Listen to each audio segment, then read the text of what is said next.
Okay, well, good luck.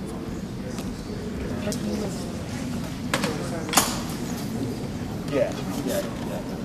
But it was before that we switched over from the city. Good afternoon. This is the public comment portion of today's City Council meeting. My name is Roxanne Qualls. I'm Vice Mayor and will be chairing at least this portion of the public comment session. Before we actually begin, because how we usually begin is with the chair reading a very lengthy, prepared statement about speech and conduct in the council chambers, I wanted to just say a couple of things because we have 42 speakers. And each speaker gets 2 minutes.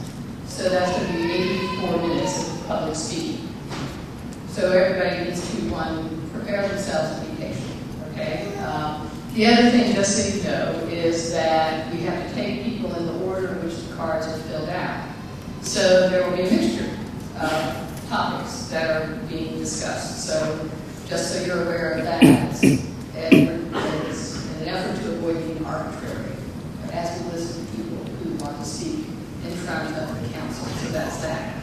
But in order to expedite the speaking, and particularly given that there are people up in the balcony who may have signed up and will want to come down and speak, what I'll do is I am going to call 3 people at a time.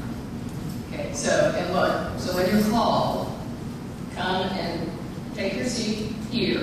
The microphones are on, and speak in the order in which you are called.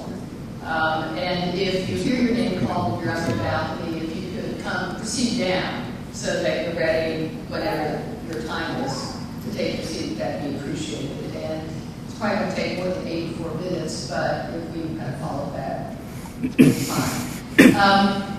Once we're all finished, then I've asked the administration to actually be prepared to do just an overview of the process for investigating, as well as what has happened and what will happen in terms of the investigation.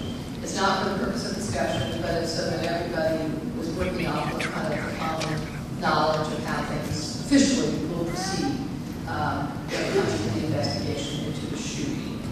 So with that, I'm now going to go to the prepared comments that I'm required to make. So don't take any of this personal, okay? Welcome to the public comment portion of the City Council meeting, today's City Council meeting. We look forward to hearing your thoughts and comments regarding the operation of your local government. City Council has a strong interest in conducting efficient, orderly, and dignified council and committee meetings. This notice serves as a warning with regard to the making of prohibited and unprotected speech, which could result in an imposition of a 60-day suspension from being recognized by the chair to speak before council or any council committees. The City of Cincinnati Council rules prohibit the making of disruptive statements that constitute obscene or profane language, personal attacks, slander, defamation, physical violence, or the threat of physical violence. Please note that council also maintains the right to remove disruptive individuals from council chambers and to proceed against such individuals by means of criminal prosecution as appropriate. Thank you for your understanding and cooperation. That done, let me call the first 3 speakers, and then I'll also put the next 3 speakers so that you know that you're also up. First, the next 3 speakers so that you know that you're also up.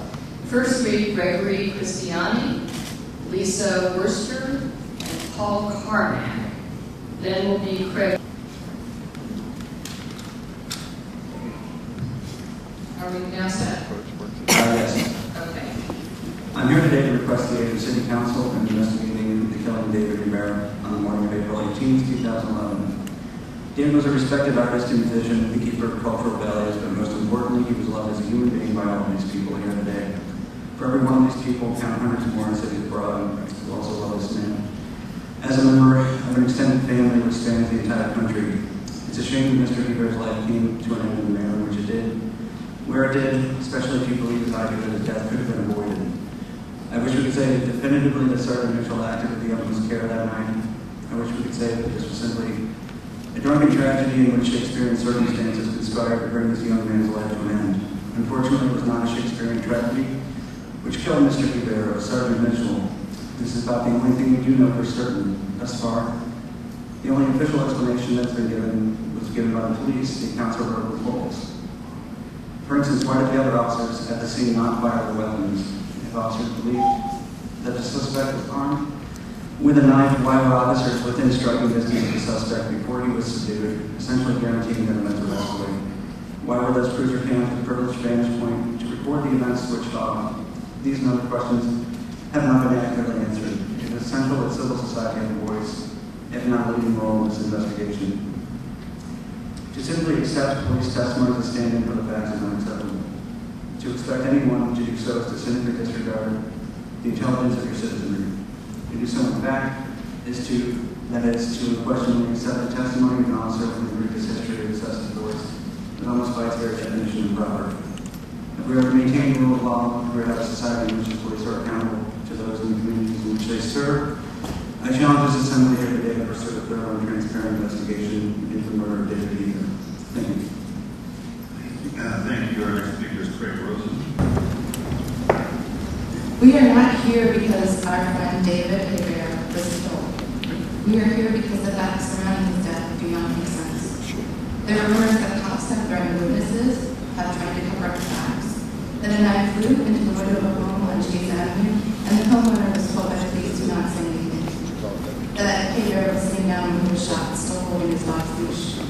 Then a picture of the knife appears stuck up to a hill, injured. Somehow this image is supposed to make us all believe he wanted an officer, and that he carried a 13-inch knife uncovered in his pocket.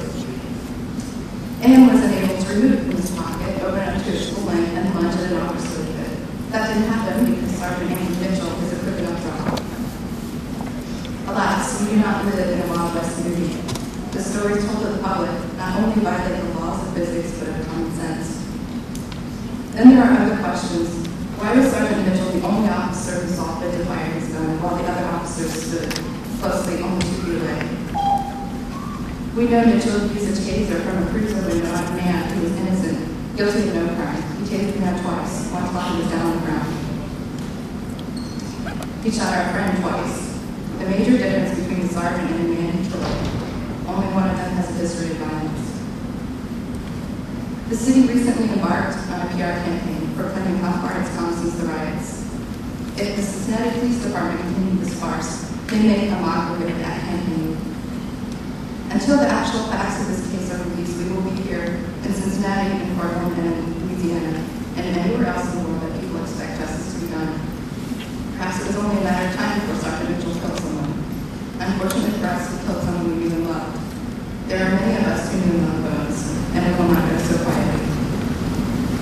Thank you. Our next speaker is Paul Carmack. To the member of the City Council.